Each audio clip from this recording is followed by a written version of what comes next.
The average new car payment in America just hit $742 a month, and that's not even the scary part. The scary part is what that $742 actually costs you over your lifetime. Because if you took that same monthly payment from age 25 to age 65 and put it in a basic index fund instead, you'd retire with $4.6 million. $4.6 million. That's the real price tag on the car sitting in your driveway, and almost nobody is doing this math.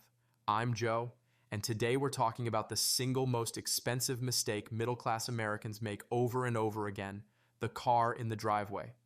Let's start with the numbers, because they're worse than you think. According to Experian's latest State of the Automotive Finance Report, the average new car loan in America is now $40,927. The average monthly payment is $742, and the average loan term is just under 69 months, almost 6 years of payments, on something that loses 20% of its value the second you drive it off the lot. But here's the data point that genuinely shocked me when I first saw it. A recent Cox Automotive study found that 17% of new car buyers, nearly 1 in 5, are now signing up for monthly payments over $1,000, $1,000 a month for a car, and it gets worse. Edmunds reported that the average amount of negative equity on trade-ins, meaning people who owe more on their old car than it's worth, just hit $6,458, an all-time record. So a huge chunk of America is rolling old car debt into new car debt, financing for 7 years, and paying over $1,000 a month for the privilege. Now here's where I want you to actually feel this number. FOA does an annual study called Your Driving Costs. They calculated that the true annual cost of owning a new car in 2024, when you add up the loan, insurance, gas, maintenance, registration, and depreciation, is $12,297 per year. $12,000 every year, just to own an average car. The median household income in America, after taxes, is around $63,000, which means the average family is spending nearly 20% of their take-home pay on a depreciating metal box, and most of them have 2 of these in the driveway. So let's do the math that nobody at the dealership wants you to do. If you're 25 years old, and instead of taking on that average $742 car payment, you drove a reliable used car with a payment of, say, $250, and you invested the $492 difference every single month into a low-cost S&P 500 index fund. At the historical average return of about 10%, by the time you're 65, you'd have $2.6 million. $2.6 million from one decision. The decision to not buy the average new car.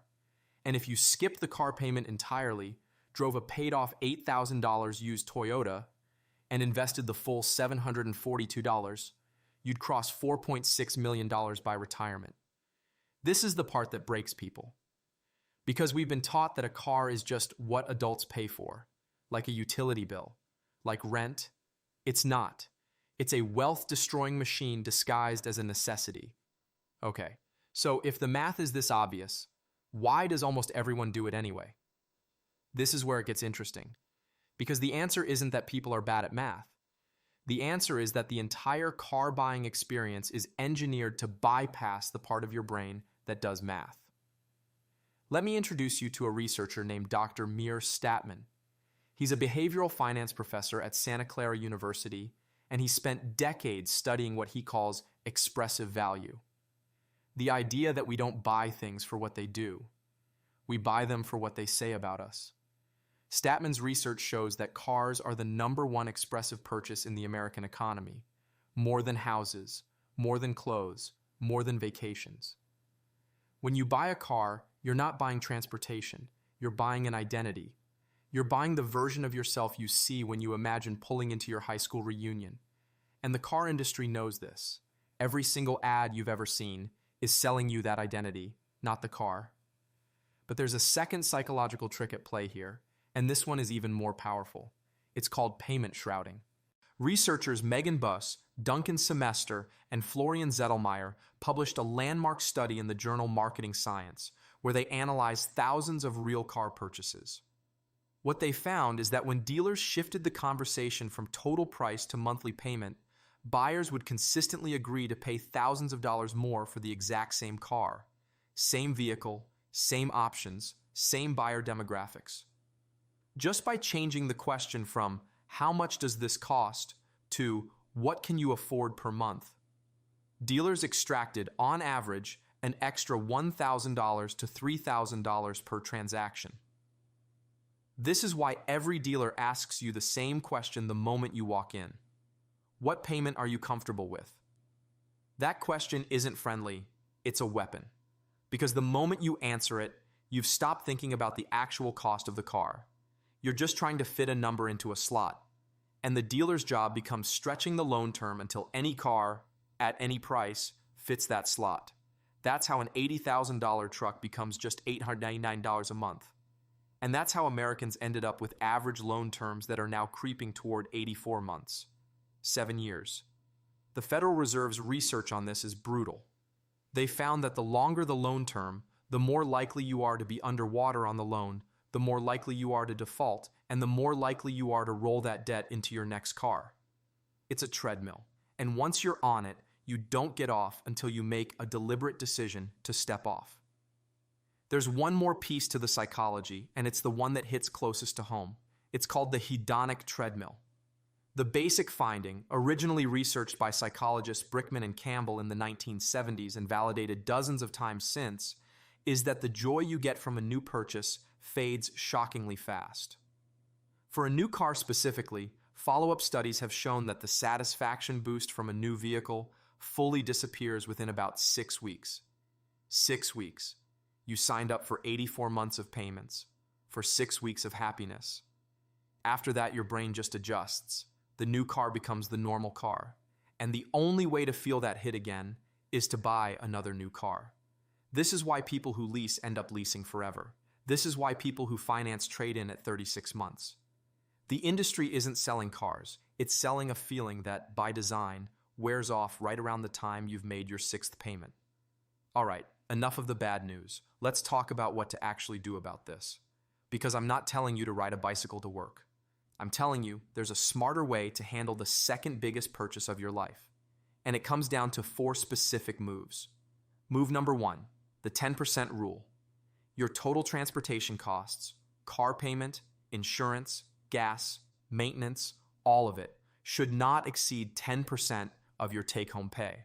Some financial planners stretch this to 15%, but 10% is the sweet spot if you actually want to build wealth. So if you bring home $5,000 a month, your total car spending should be under $500, all in, not just the payment, everything. Run your own numbers tonight. If you're over 20%, which most Americans are, you've found the leak in your financial bucket. Move number 2, buy used. Specifically, buy 2 to 4 years used. Here's why. A car loses about 20% of its value in year 1 and roughly 15% per year for the next 2 years. So a car that was $40,000 new is worth about $22,000 at year 3. You're getting nearly half off for a car that's still under most manufacturer warranties, still has 90% of its useful life left, and has already absorbed the brutal first-year depreciation hit for you. Consumer Reports has been tracking reliability data for decades, and their data consistently shows that brands like Toyota, Honda, Mazda, and Lexus regularly run 200,000 plus miles with basic maintenance. A 3-year-old Camry will outlive most marriages. Move number 3. If you must finance, follow the 20-3-8 rule. 20% down, 3-year loan maximum, total payment under 8% of your gross monthly income. This rule comes from financial educator Lee Jenkins, and it's been adopted by basically every honest car buying guide written in the last 20 years. It works because it forces you to actually afford the car you're buying, not just the payment. If you can't hit 23.8 on the car you want, you can't afford that car, period. Buy a cheaper one. Move number 4, and this is the move that changes everything. Drive your next car for 10 years. The average American replaces their car every 6 years.